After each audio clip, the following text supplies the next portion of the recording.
नोकरीवाला युट्यूबरचं आपल्या सगळ्यांना राम राम. आज सुप्रभात. Good morning. Very good morning to all of you. आज आमचा प्रवास असणार आहे थेट पनवेलवरून ते आमच्या गावापर्यंत, अर्थात मुंबई गोवा हायवे. मागच्या वेळेला जो मी एक व्हेरी एक्सायटेड असा व्हिडिओ केला होता, म्हणजे जे काही डिटेल्स आहेत ते सगळे आपल्याला दाखवले होते. त्या वेळेला होता पावसाळा आणि हा आता फेब्रुवारी महिना चालू आहे आणि फेब्रुवारी महिन्यामध्ये साधारणपणे जून जुलैनंतर आता 6 महिन्यामध्ये या हायवेचे काय अपडेट्स आहेत, किती काम पूर्ण आहे, कुठे थांबलेलं आहे, ओव्हरब्रिजची काय कंडिशन आहे, हे सगळं आपल्याला बघायचं आहे आणि आपल्याला जाणून घ्यायचं आहे. कारण आता येणाऱ्या काळामध्ये शिमगा आहे आणि आपला जो चाकरमानी आहे तो शिमग्याच्यासाठी गावाला जात असतो, मिळेल त्या वाहनाने जात असतो, जसं आहे तसं जात असतो, पण गावी जात असतो. तर हा व्हिडिओ तुम्हाला या कारणासाठी खूप उपयोगात येणार आहे. तर हा व्हिडिओ तुम्ही शेवटपर्यंत बघा आणि जर का चॅनलवरती नवीन असाल तर सबस्क्राईब करा.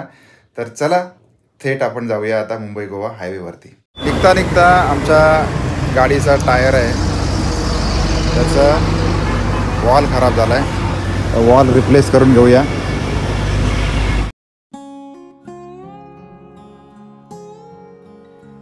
तर मंडळी, पनवेल सोडल्यानंतर कर्नाळा घाट संपलेला आहे आणि कर्नाळा घाट संपल्यानंतर आपण मुंबई गोवा हायवेला प्रवास करतोय. जो तुम्हाला सांगितल्याप्रमाणे मगाशी कर्नाळा सोडून तुम्ही पेणपर्यंत जरी गेला तरी पण रस्ता तुम्हाला चांगला मिळतो.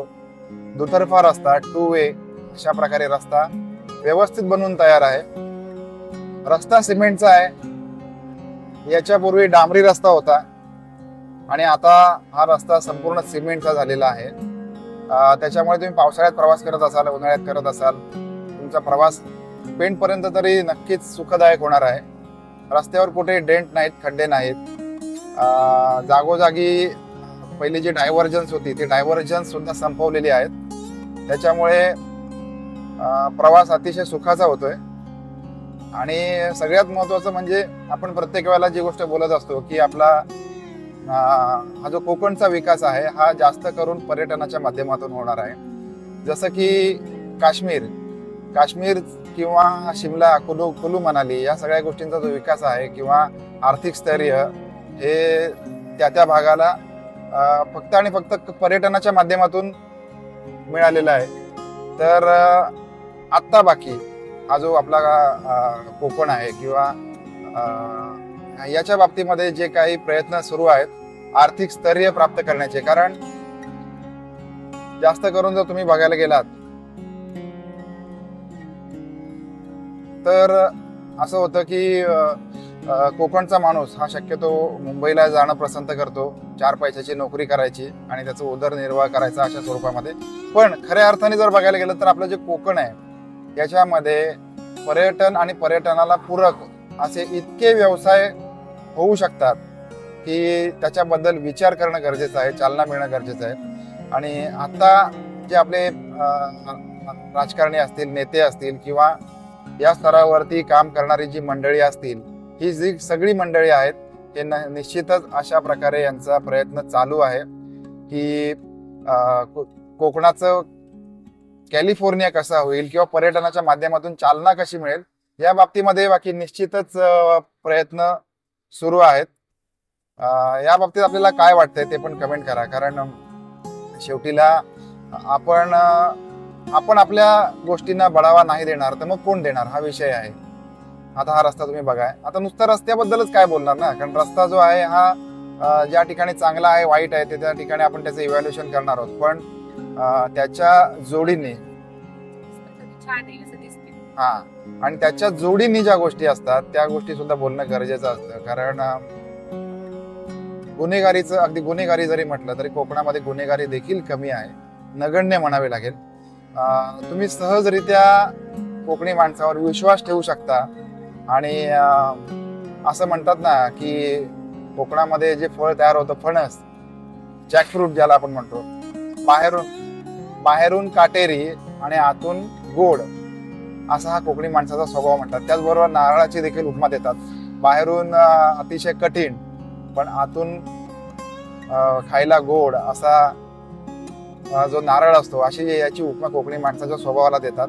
अर्थात काही त्याला अपवाद देखील आहेत, पण ओव्हरऑल जर बोलायचं झालं तर असं त्याच्यामुळे हा जो बाकीचा विकास आहे हा होण्यासाठी रस्त्यांची गरज आहे. आणि तुम्ही बघू शकता अतिशय सुंदर रस्ता, पण त्याच्यातून एक व्यक्तिगतरित्या असं सांगणं राहील, रस्ता जरी किती सुगम झाला तरी पण आपली वेगावर मर्यादा असावी. कारण ज्या ज्या वेळेला तुम्हाला रस्ता चांगला मिळतो त्यावेळेला मग ड्रायव्हरच्या मनामध्ये वारं भरतं आणि मग भयानक 120-130 पर्यंत काही लोक पोहोचतात. तर ते बाकी करू नका. कारण जेव्हा तुम्ही समोरच्या व्यक्तीचा विचार करता, आपल्यामुळे दुसऱ्या व्यक्तीला इजा नाही झाली पाहिजे, त्याच वेळेला मग आपला पण विचार होत असतो. त्याच्यामुळे वेगावर नियंत्रण ठेवा. आपल्या बाजूने किती 120-130च्या स्पीडने लोक गेले तरी आपण आपला स्पीड वाढवला नाही पाहिजे. असं एक जेंटल रिमाइंडर आहे माझ्याकडून, बाकी काहीच नाही. आणि आता आपण येऊन पोहोचलेलो आहोत टोल पर्यंत. हा टोल इनएक्टिवेट आहे आणि ऍक्टिव्हेट होणार नाही याची आपण काळजी घेऊच सगळेजण. जोपर्यंत रस्ता पूर्ण होत नाही तोपर्यंत टोल सुद्धा घेतले गेले नाही पाहिजेत. ज्या वेळेला प्रवास करतोय तर बऱ्याच ठिकाणी आता मुंबई गोवा हायवेवरती हॉटेल्स तुम्हाला दिसून येतील. चांगले चांगले हॉटेल्स आहेत. त्याचबरोबर CNG पंप सुद्धा वाढलेले आहेत.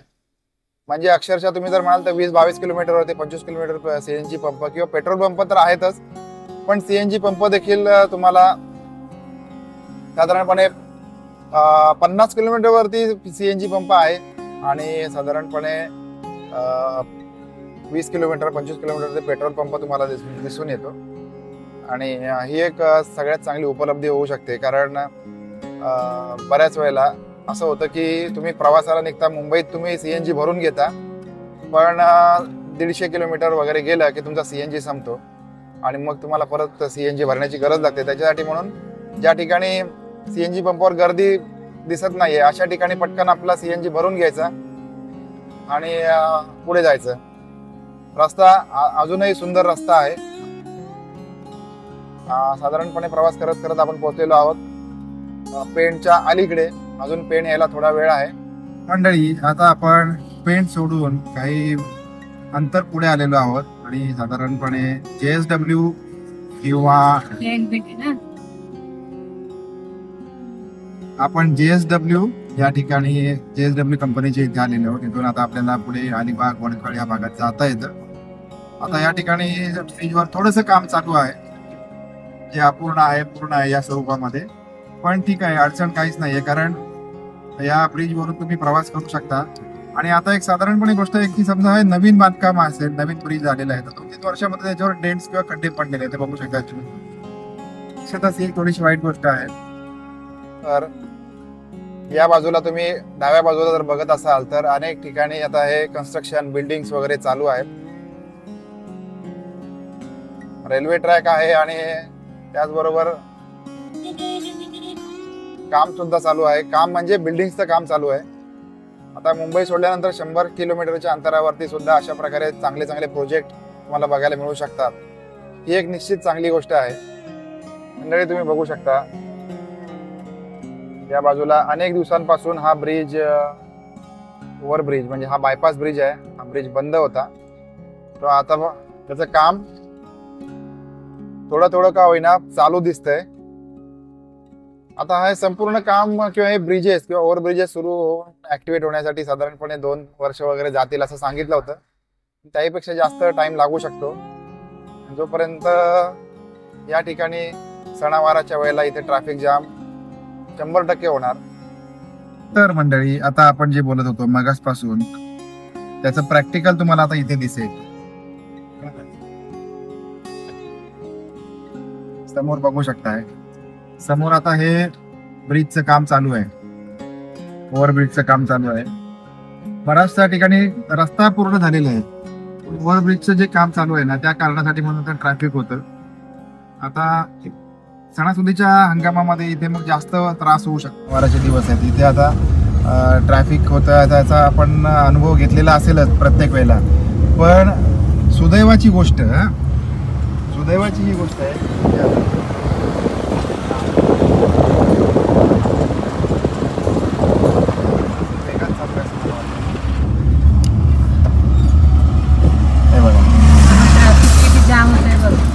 त्यामुळे ट्रॅफिक जाम होत आहे. तर काहीच नाही आहे आता. किती ट्रॅफिक होतं आहे. जर का उद्या शिमगा आला तर या ठिकाणी काय अवस्था होईल याचा तुम्ही विचार करू शकता. तर मंडळी बघू शकता प्रत्येक ठिकाणी जिथे जिथे आपण जातोय त्या त्या ठिकाणी आपल्याला रस्ता चांगला मिळालेला आहे सुदैवाने. पण बरीचशी बाकी कामं चालू आहेत, त्याच्यामुळे येत्या काळामध्ये तुम्ही असं बघू शकता. खरं तर याचा डिटेल व्हिडिओ करण्याची आवश्यकता होती. तो व्हिडिओ आपण येतानाच्या प्रवासामध्ये करूया तरुण गाडीमधून. सध्या तरी तुम्हाला बाहेरून जेवढं शक्य होईल तेवढं दाखवण्याचा प्रयत्न करत आहे. तर मंडळी, नुकताच तुम्ही बघितला असेल आमचा मुंबई गोवा हायवेचा जो प्रवास आहे. हा प्रवास शक्य तितक्या जास्त ठिकाणी आपण तुम्हाला दाखवलेला आहे आणि हा प्रवास करून आम्ही पोचलेलो आहोत दापोली तालुक्यामध्ये. आणि समोर तुम्ही बघता अतिशय सुंदर निसर्ग संपन्न असा परिसर आणि आजूबाजूला पक्ष्यांचे आवाज. आता खरं सांगायचं म्हटलं तर आपण ज्या वेळेला दापोलीमध्ये आलेलो आहोत त्याच्यानंतर मुंबईची जी धाकधूक आणि इथली येऊन शांतता, या दोन गोष्टींचं जर कम्पेअर केलं तर निश्चितच एक गोष्ट मनापासून सांगतो की ही जी शांतता आहे, सुख आहे, समाधान आहे, हे समाधान तुमच्या पैशामध्ये आपण मोजू शकत नाही. तुम्ही कितीही काही करा, कारण हा जो बॅकग्राऊंडला आवाज येतो आहे हा पक्ष्यांचा आवाज, पाखरांचा आवाज आणि याच्या मागे असलेलं जे बॅकग्राऊंड आहे, बॅकग्राऊंडचं सिनरी बघताय, त्याच्याबरोबर इथल्या वातावरणाची शुद्धता, शुद्ध हवा.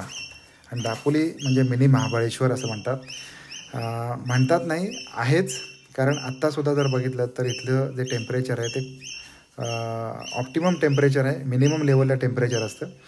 आता हा फेब्रुवारी महिना चालू आहे आणि मे महिन्यामध्ये जरी तुम्ही आलात तरी तुम्हाला वातावरण हे बऱ्यापैकी इतर ठिकाणच्यापेक्षा या ठिकाणी थंड मिळतं. याचं कारण आहे की समुद्र सपाटीपासून जवळ असलेला हा आपला दापोली तालुका, त्याचबरोबर गर्द वनराई आणि वनराईच्या मधून दिसणारी लाल चुटूक अशी जांभ्या दगडाची घरं आणि कमीत कमी प्रदूषण, या सगळ्या कारणासाठी म्हणून कोकणामधलं जे दापोली आहे हे प्रसिद्ध आहे. आणि इथला जो आनंद आहे तो इथे येऊनच तुम्ही घेऊ शकता. इथे आल्यानंतर जे जे काय काय एक्सप्लोअर करायचं आहे ते आपण मोस्टली नेक्स्ट जे येणाऱ्या व्हिडिओमध्ये आपण बघूया. जर का आपण चॅनलवरती नवीन असाल तर आठवणीने सबस्क्राईब करा. भेटणार आहोत आपण दापोलीमध्ये पुढच्या व्हिडिओमध्ये. तोपर्यंत काळजी घ्या. Bye bye. धन्यवाद.